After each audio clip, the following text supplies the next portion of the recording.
even personal growth, is training yourself on how you respond to hard. Because in the early days, hard was, ooh, stop. This is a warning sign. This is a red flag. I should slow down or I should pivot. But the more I think about it as a competitive landscape, as I'm clear on what this path is supposed to look like, I get happier about the harder it is because I know that no one else will follow.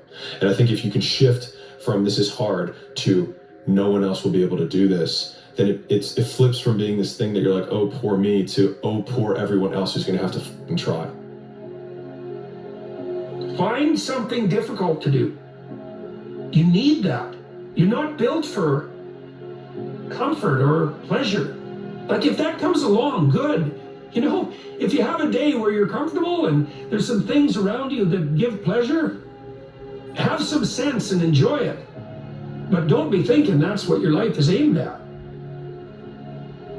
One of the things for people who are not where they want to be is that they have pain, like oodles of pain. And I remember when I was starting out, I was looking for passion. I was looking for purpose. I was like, I just want to find something that I'm motivated by. But it's the cat and the cheese. It's like we're looking for cheese, but we have all these cat behind us, and all we have to do is look and remember that they're behind us and chasing us. And so if you have the cat and you're staying in your current situation, you're being used by the cat.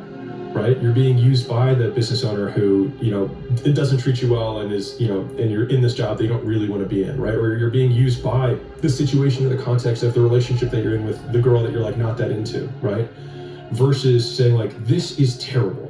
And because of this terribleness, I now have something that I can run away from.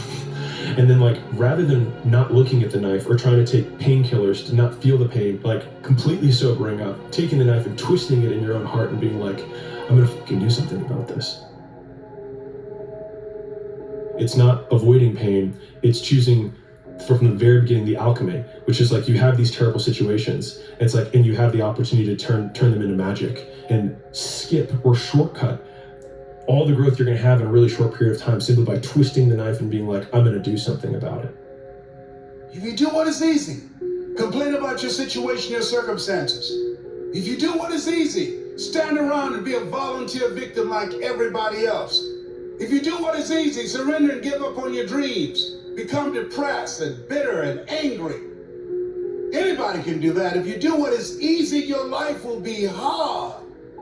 But if you do what is hard, keep coming back again and again and again. If you do what is hard, approaching strangers, talking to people in shopping malls, get up dressed every day, going out prospecting, knowing some way, somehow, with a spirit of expectation, somebody's out here looking for an opportunity. And if you do that over and over and over again, somebody's going to show up. Somebody's going to say, I'm the one. You say the emotionally immature man seeks out motivation to do something hard one time. The emotionally mature man uses discipline to do something hard 1,000 times. Why is emotional maturity related to motivation and discipline? Because when you have emotional maturity, you realize that some days you're not going to sleep well. Some days you're going to wake up and you've got your schedule and everything's planned out and the poop hits the fan. And whether things go well or not that day, the emotionally mature man will still do what he has to do to stack his wins, to focus on his purpose. Whereas the emotionally immature man will say, well, I didn't sleep well, I had nightmares, so I'll stay in bed. It's raining outside, it's cold outside, I don't feel good. You have to stay the course no matter what. And it takes a high level of emotional maturity because your emotions dictate your motion, like what you're gonna do. And so if you have emotional maturity, you're more likely to lean into discipline when things are suboptimal.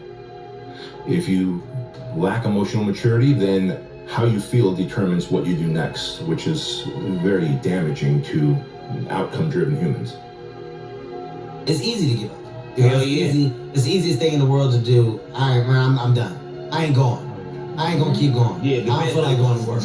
It's easy. It's very easy. But what's hard is going, yesterday I got nothing from working as hard as I could. Nothing happened from that. I'm gonna do the same thing again today, but I'm gonna try to go harder. That's the hardest thing in the world. To get up every day and give 100% and be in the same position that you were each day, but mentally know that you're trying and trying and trying. That's a real grind. Freud said, in retrospect, the struggle will strike you as most beautiful. Like the years of struggle will strike you as most beautiful. And it's true, you think about the worst moments of your life from earlier. Now they're integrated into who you are. And in some ways we understand that we couldn't and wouldn't be where we are without those things. Not only is that true in a positive way, but it's also just true in how the mind works. Like, this is what cognitive dissonance does. It works on you in a way that makes this thing for the best, even if it wasn't for the best. Like, we're so worried about, like, will I regret it? You won't regret it because you actually don't have that many regrets at all. The mind is pretty good at minimizing that feeling of regret. We convince ourselves that what happened was for the